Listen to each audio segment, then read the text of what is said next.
অধিকাংশ মানুষ দিনের মধ্যে শিরিক লালন করে। অধিকাংশ মানুষ বলবেন কিভাবে? বাংলাদেশে ইসলাম কায়েমের প্রতি সবচাইতে বড় বাধা বাঙালি মুসলমান, সবচাইতে বড় বাধা রওনা, সবচাইতে বড় বাধা সিয়ানা, সবচাইতে বড় বাধা মোসাদরা, সবচাইতে বড় বাধা এই জাতির সদস্যরা। বলবেন কেন? এরাই তো ইসলাম চায় না, এরাই তো ইসলাম চায় না। চায় না তো চায় না, আওয়াজটাই শুনতে পছন্দ করে না। এরা ভাবে ইসলাম থাকবে মসজিদে, মাদ্রাসায়, মাহফিল আর খানকায়, বাকি কোনো জায়গায় ইসলাম থাকবে না। আল্লাহকে কোণঠাসা করে রেখেছে, আল্লাহ রসুলের আদর্শকে কোণঠাসা করে রেখেছে। রাজনীতিতে আল্লাহ চলবে না, অর্থনীতিতে আল্লাহ চলবে না, বিচারাচারে আল্লাহ চলবে না, আইন কানুনে আল্লাহ চলবে না, শিক্ষা দীক্ষা আল্লাহ চলবে না, সভ্যতায় আল্লাহ চলবে না, সংস্কৃতিতে আল্লাহ চলবে না। তো ইসলাম চলবেটা কোথায়? আল্লাহর আদর্শ চলবেটা কোথায়? বলবো ওই যে মসজিদে, মাদ্রাসায়, মাহফিলে, খানকায়, তাও মসজিদে ইমামকে স্বাধীনভাবে কথা বলতে দিবে না। ইসকনের বিরুদ্ধে বক্তব্য দেওয়ায় 2 সপ্তাহ আগে বাংলাদেশে কয়েক ডজন খতিব আর ইমাম একদিনে চাকরি হারিয়েছে, একদিনে। কেন? ইসকনের বিরুদ্ধে বয়ান করেছে। আর মাহফিলের মধ্যে যে কি পরিমাণ গোস্তাখি বেয়াদবি হয় উলামায়ে কেরামের শানে, বিগত দিনে তো সকলের দেখার তৌফিক হয়েছে।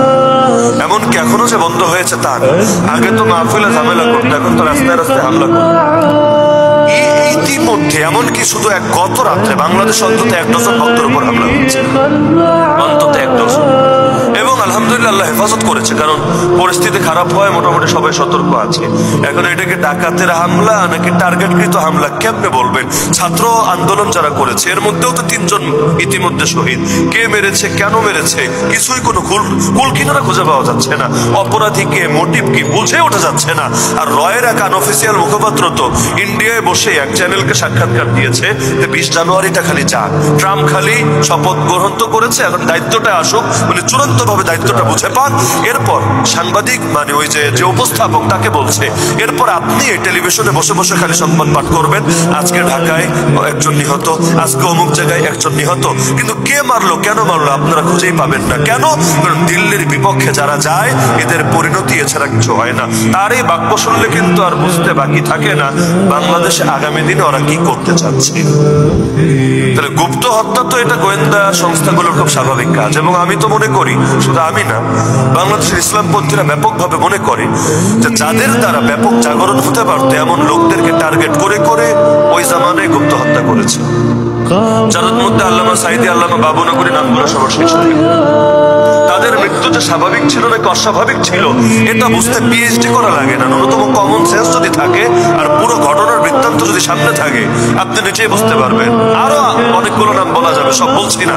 আমাদের জাতির রাহবার, শীর্ষস্থানীয় মুরব্বী টার্গেট করে করে কিভাবে শেষ করা হয়েছে, আগামী দিনেও যার ব্যতিক্রম হবে কি গ্যারান্টি আছে? আর হুজুর মোল্লা সরকারের কি আসা যায়? রাজনীতিবিদদের নিরাপত্তার ব্যবস্থা করে, ব্যবসায়ীদের নিরাপত্তার ব্যবস্থা করে, কত সরকার আসে আর যায়, হুজুরদের নিরাপত্তার জন্য কি করে? এই যে রাত বিরাতে যে বক্তারা ঘুরে সারা রাত ধরে সফর করে, পুরো শীতকালটা এমন থাকে না, নিয়মিতই তো সফর করে, কি নিরাপত্তা আছে বলেন? মিরপুরে কয়দিন আগে মিরপুর 1 নম্বরে লাভ রোড একটা রোড আছে, সেখানে এক আলোচককে আটকে রেখে জিনিসপাতি রেখে দিয়েছে। তাহলে এইটাই মানে ডাকাতি তো ডাকাতি, এখনো মাল নিয়ে চলে গেল তাও তো চলে, কিন্তু এইটাই যে ভয়াবহ রূপ ধারণ করবে না কি গ্যারান্টি আছে?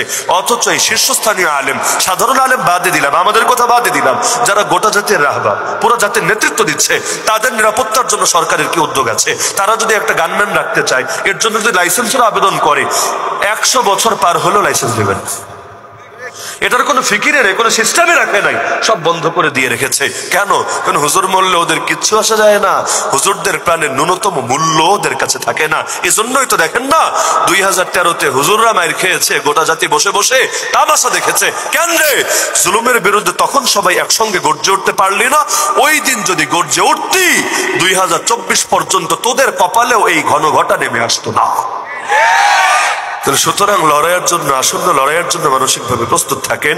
যেই দিন গিয়েছে বহু ভালো গিয়েছে, মানে বিগত আমলের কথা বলছি না, কিয়ামতের সিস্টেমটাই এমন।